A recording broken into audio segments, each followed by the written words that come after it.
এই লাকি কিভাবে সাহস পায় রাস্তা নামার? এই লাকি কি জানে না তাড়াতাড়ি বাংলাদেশে আর চলবে না? এই লাকি কি জানে না শেখ হাসিনার ক্ষমতা শেষ হয়ে গেছে বাংলাদেশ থেকে? সেই কেন রাস্তা নামলো?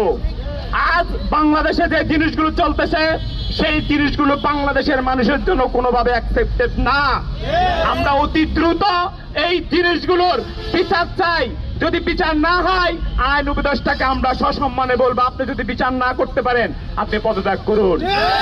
আমাদের এই অনিয়ম ভাবে চলবে বাংলাদেশ। এই জন্য আমরা জুলাই অভ্যুত্থানে রক্ত দিই নাই। এই জন্য আমরা আওয়ামী লীগ গুন্ডাদের গুলির সামনে বুক পেতে দাঁড়াই নাই যে 5 আগস্টের পর আবারও আমরা রক্ত ঝরাতে হবে, আবারও আমার বোনকে তার ইজ্জত দিতে হবে।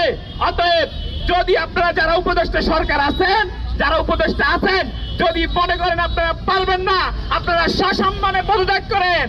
যারা যোগ্য তারা এই দেশের ক্ষমতায় আসবে।